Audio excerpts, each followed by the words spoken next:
What is going on, guys and girls? It is Ghost Robo, and welcome to Mortal Kombat X. We are here checking out the crazy Test Your Luck Tower mode today. This thing gets insane. I'll always love how Mortal Kombat mixes in a little bit of crazy into their very hardcore fighter. Like, it already has that vibe via the fatalities and whatnot, but test your might, test your luck. This stuff just ramps up the ante and rolls the dice quite literally. If you guys enjoy these videos and want to see more Mortal Kombat X multiplayer, single player, test your luck towers, make sure to hit that like button. Your support lets me know to bring more, and if you guys really enjoy it, I will give you the goods. Basically, test your luck, if you don't know, adds a modifier to each fight, or multiple modifiers, or many modifiers that make things really crazy. And early on, it doesn't have much of an impact. Like, you'll start off and feel like you're just fighting any ordinary arcade mode or tower mode fight, of which there's a ton in Mortal Kombat X. They have like these daily towers. They're really trying to make this like a Mortal Kombat Forever type game where you will be able to play new stuff constantly and keep coming back for more. But it starts off kind of average, and in a couple of rounds, you are going to see this just go crazy. I'm playing D'Vorah, who is my favorite character. I'm currently the Swarm King variant of D'Vorah, as Kotal Kahn gets his X-ray here and literally twists my brainstem. Oh my god, that one is one of the worst. He sticks his sword inside you, and I'm throwing the bug. Swarm Queen D'Vorah has a little bit of a boost with that grenade that comes out of the ground. I love that attack, just to kind of stun opponents. Even as they're using an attack, you can queue that up, and then when they're done with their attack, or mid-animation or whatnot, it will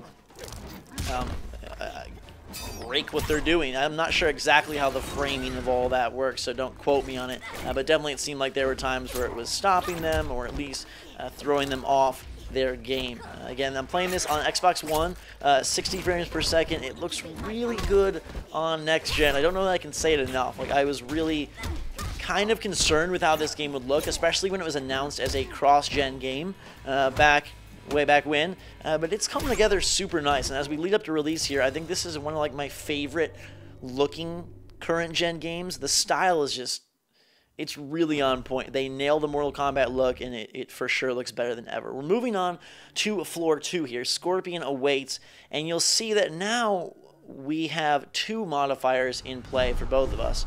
And these are totally randomized, and it seems like there's a bunch of them. You'll see soon they get crazy.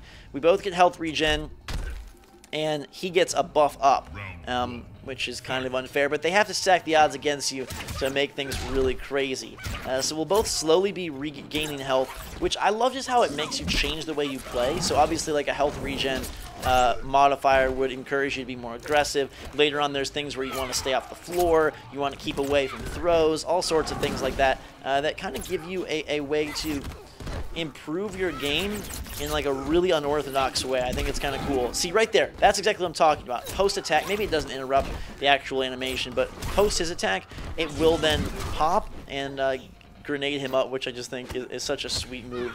I played every character that was available in this build a couple weeks before release here. I'm super excited, though, to check out the full roster. Like, I want to play Goro.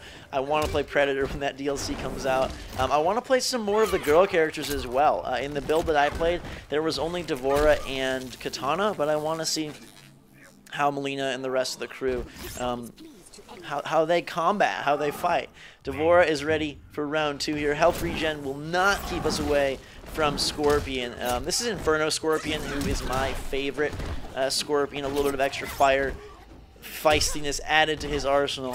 Scorpion, like, I don't know if they intentionally make Scorpion super good, or if he just feels super good because we all know him and know his moveset, but Scorpion just seems to be like the man, I don't know, like, you step into that game, if you play Scorpion, I feel like you just have an instant advantage because of his quickness, and then that teleport leading into a couple other attacks. Sure, you can predict it and block it, but he's got some sweet different stances or forms or whatever you want to call them that I think even longtime fans will be like excited by. And another thing that I don't know if I've mentioned before is they have recorded a ton of dialogue, and it's all like character and fight specific. So like Scorpion will say different things to D'Vorah, then to Johnny Cage, then to Raiden, and there's multiple lines for each character for each battle, which is That must have taken a lot of time. Ferratora here is our next opponent. This is a brand new character who I wasn't the biggest fan of, to be honest. He's slow. The integration of like sort of a co-op partner type thing where you throw the little character, creature, monster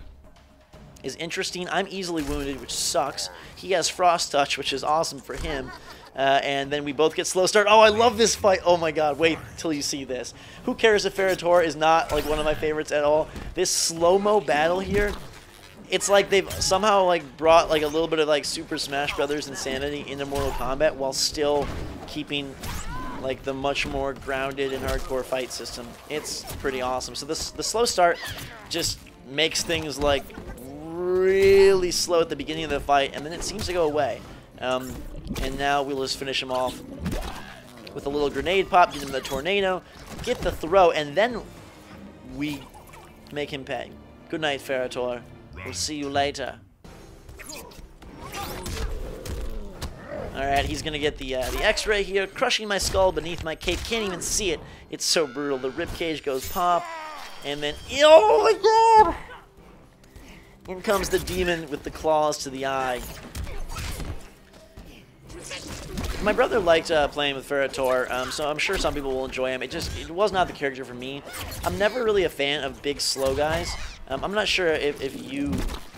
What your favorite is. If you like, faster, more lithe characters, that's always where my allegiances lied. Kind of in the... It almost feels like it's speeding up, like slow start, but then everything just gets crazy fast as the fight goes on.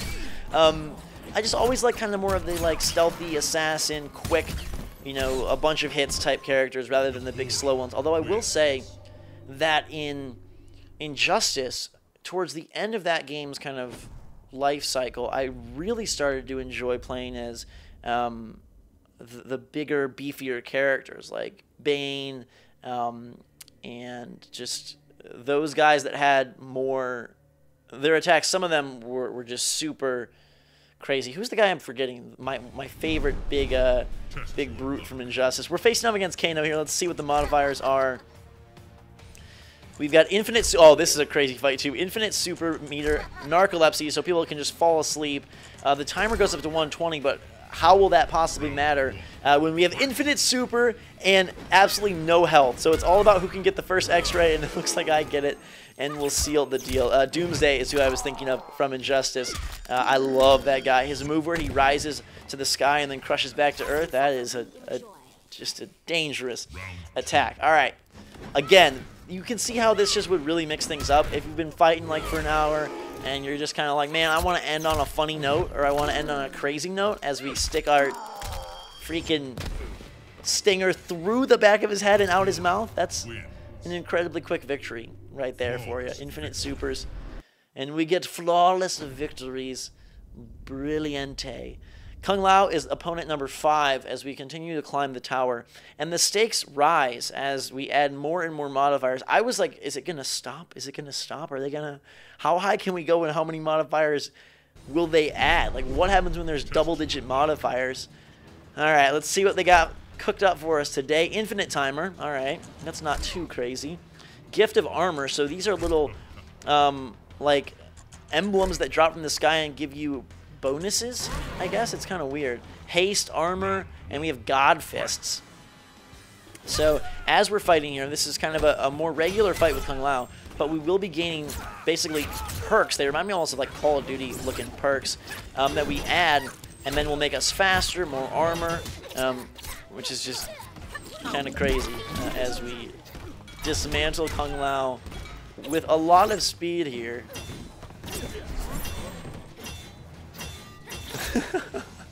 That was fast. One for Devora, and we're going for number 2 right here.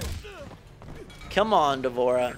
She was my favorite. 1, because she's a new character, but 2, just because I really like the implementation of sort of this like bug-human hybrid thing, and just the pain that could deal. Like, Mortal Kombat mainly is humans, obviously, with crazy abilities, but I think it would be sweet if, I know DLC kind of Season 1 is tied up in sort of like Predator and all that stuff, but what if they just went crazy and kind of did this like Beast tour, where all of a sudden all their DLC characters were these weird hybrid creatures that can inflict all sorts of like unconventional pain. I think that would be really, really epic, and I don't know. To me, I'd love that. I don't know if you guys would like that, but it seems like that would be just freaking incredible. Sub-Zero meets us in floor 6.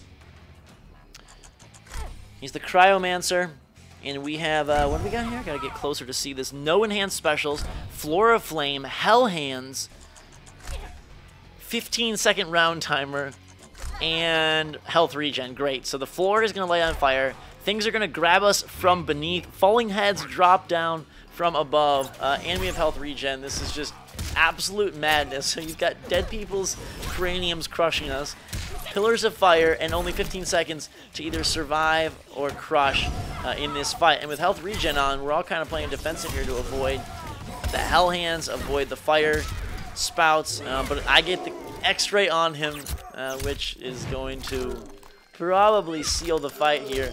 With 4 seconds to go, we break his back. He's got a little bit of health and the regen, but the timer and the it was the floor fire that ruined Scorpion or Sub-Zero there. Gosh, I'm just like so enamored with the fact that this is absolute madness, and it's like messing with my brain.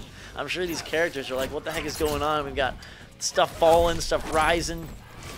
Sub-Zero comes to play though. This was my toughest fight, I think, of the tower, because Sub-Zero really put the pressure on. He's got that health regen. He got a couple nice combos here. He was freezing me well. He's trying to dodge the hell hands, and I had 0 seconds to come back and turn the tables. So Sub-Zero ties things up at 1-1, and my tower run is at risk of being over. The final round, the hell hands start off by grabbing me, but a skull falls and hits him. I get the bug grenade, and it's very, very close. I don't have health regen. Oh, maybe I do. Looks like I do. Sometimes they only attribute the power to your opponent. Sometimes it goes to both people. But Sub-Zero putting up a fight. As of right now, he has the lead. He's punishing me pretty well, and all the environmental stuff is going crazy. It's going to come down literally to that attack, and then with 0 seconds, it gives us the win. I was just sweating when I actually recorded this because I thought I was going to just be over there, and I needed to face Reptile in floor 7. 7 modifiers now. It's like you're going all in at the roulette wheel and hoping that you come out A-okay. It's a cool outfit for Reptile there. Electric floors now if fire wasn't enough. No enhanced specials, so you can't do like the trigger modifiers. Narcolepsy will fall asleep. Gift of reflect armor. Inverted blocking. At this point, like, who needs blocking? I'm poisoned, so not going to matter if I block. I can't block that. And unblockable interactables. So anything we get in the environment will guarantee a nasty hit. There's the electric floor coming in. Reptile takes the early lead, but that damages both of us, and I'm picking up a lot of these reflect armors, so hopefully that will assist us because he does have the early lead there. The floors are just hilarious. Alright, Yas, throw those bugs. Don't bash me away. Beautiful. We execute the X-ray. And luscious, baby. We get the kill on Reptile. Well, almost. I'm poisoned, so this could come down to the wire. But the electric floor finishes the fight for Devora. Scorpion, Sub-Zero, and now Reptile is halfway done. He falls asleep at the beginning of the fight. It's like a freaking Magikarp flailing around here, or an Abra not wanting to play. He's got a little reflect armor of his own, though. So this could be interesting. I like the little sound effects when you pick up the armor. I feel like I'm playing Bejeweled, but this is anything but like calm and relaxing and colorful and cute. It is colorful, though. I will give them props for making the environments and characters really, like, just vary. There's so much variety. It's not a brown and gray game. It's not just a really, like, dark, dreary experience. There's a lot of just fun stuff to look at. He's got me on the ropes here, and he will win, putting the pressure on for a final fight against Reptile. 7 modifiers, 7th floor. Who will come to play today? Alright, I'm in Reptile's spell. I'm also poisoned. But we're getting some good grenade attacks here. Who's your favorite character that you've seen in Mortal Kombat X so far? Let me know. Maybe I can put up a video of him or her. Probably not her, because like I said, I only played as Devora and Katana.